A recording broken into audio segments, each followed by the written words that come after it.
बिस्मिल्लाहिर्रहमानिर्रहीम। अस्सलाम वालेकुम एवरीवन। उम्मीद है कि आप सब खैरियत से होंगे। आज की वीडियो का टॉपिक है कोइनाइजेशन।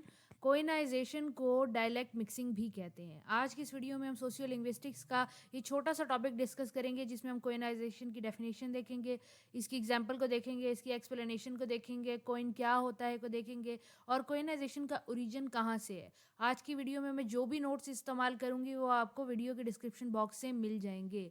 आज की वीडियो शॉर्ट सी है, तो चलते हैं वीडियो की तरफ, जिसमें सबसे पहले हम डेफिनेशन को डिस्कस करेंगे। कोइनाइजेशन की जो टर्म है सोशियो लिंग्विस्टिक्स के अंदर अक्सर पूछी जाती है और हम कह सकते हैं कि ये एक ऐसा प्रोसेस है जिसके अंदर लैंग्वेज की वैरायटीज इमर्ज होती हैं पुरानी ऑलरेडी मौजूद वैरायटीज़ के अंदर से। इसको कुछ इस तरीके से डिफाइन किया गया है: the process by which a new variety of language emerges from mixing, levelling and simplifying of different dialect, also known as dialect mixing and structural nativization. Koineization एक ऐसा प्रोसेस है जिसके अंदर ऑलरेडी मौजूद डायलैक्ट जो एक ही लैंग्वेज के होते हैं सोसाइटी के अंदर मिले प्रेजेंट होते हैं, और जब वो डिफरेंट डायलैक्ट्स वाले जो सेम लैंग्वेज यूज़ कर रहे हैं आपस में एक दूसरे से कम्युनिकेट करके एक तीसरा नई वैरायटी को इमर्ज करते हैं, नया डायलैक्ट बनाते हैं, उसको हम कोइनाइजेशन कहते हैं।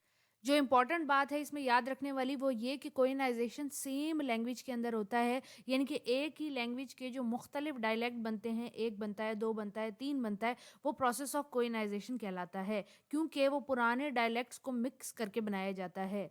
इसकी एग्जांपल ऐसे है कि कोई इंग्लिश बोलता है अमेरिका के अंदर और कोई ब्रिटेन का बंदा आके भी उससे इंग्लिश में बात करता है, फिर कोई ऑस्ट्रेलिया का बंदा भी आके इंग्लिश में बात करता है। अब वो लोग जब आपस में बात कर रहे हैं, बोल वो एक ही लैंग्वेज रहे हैं जिसको इंग्लिश कहते हैं, डिफरेंट डायलैक्ट्स के साथ बोल रहे हैं, और जब उनके डायलैक्ट आपस में मिक्स होके एक थर्ड वैरायटी ऑफ लैंग्वेज या थर्ड डायलैक्ट को इमर्ज करते हैं, उसको हम कोई भी कहते हैं और इस प्रोसेस को कोइनाइजेशन भी कहते हैं। ये क्यों होता है? ये इस वजह से होता है क्योंकि जब दोनों डायलैक्ट मिक्स होते हैं वो आपस में लेवलिंग होती है। जो अच्छे वर्ड्स होते हैं, सिंपल वर्ड्स होते हैं, उनको चूज़ कर लिया जाता है। जो मुश्किल होते हैं, लोग उनको बोलना पसंद नहीं करते, वो छूट जाते हैं। जब दो डायलैक्ट आपस में बहुत ज़्यादा सिंप्लीफाई हो जाते हैं और तीसरी एक आम सा डायलैक्ट बना के खड़ा कर देते हैं, उसको कोइनाइजेशन कहते हैं।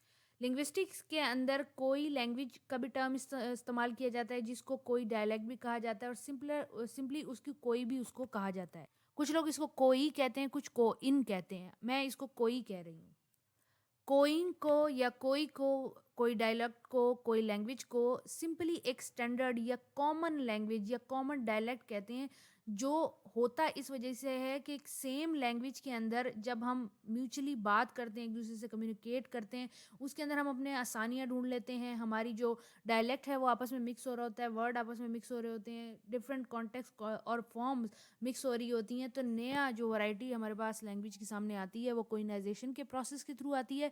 उस वैरायटी को हम कोइन भी कहते हैं। वो जो नई वैरायटी क्रिएट होती है, यानी कि नया डायलैक्ट जो क्रिएट होता है, उसको हम कोइन कहते हैं। कोइनाइजेशन का जो वर्ड है ये ग्रीक लैंग्वेज से लिया गया है। ग्रीक लैंग्वेज में इसका मतलब था कॉमन टंग। इसके बाद लिंग्विस्टिक सर विलियम जे समरनिन थे, जिन्होंने 1971 के अंदर इसको डिस्क्राइब किया, इस प्रोसेस के बारे में बताया और बताया कि ये प्रोसेस जो है वो किस तरीके से सेम लैंग्वेज के बहुत सारे डायलैक्ट बनाता है। जैसे कि इंग्लिश लैंग्वेज के ही कोई 29 डायलैक्ट्स होंगे, तो ये जो 29 डायलैक्ट्स हैं ये कोइनाइजेशन के प्रोसेस की वजह से बने हैं।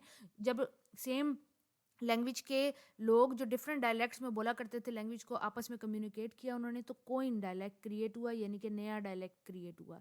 इसकी मिसाल ऐसे है, हिंदी की जो हिंदी या भोजपुरी वैरायटी जो लैंग्वेज की बोली जाती है फिजी के अंदर, साउथ अफ्रीका के अंदर, ये कोइनाइजेशन की वजह से है।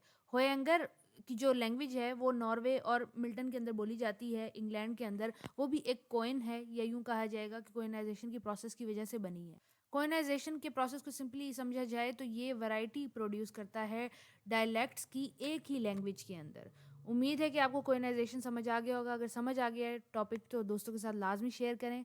काइंडली इस वीडियो को लाइक कर दें, मेरे लिए मोटिवेशन होता है। नोट्स आपको डिस्क्रिप्शन बॉक्स से मिल जाएंगे। अगली वीडियो तक के लिए अपना ख्याल रखें। अल्लाह हाफ़िज़।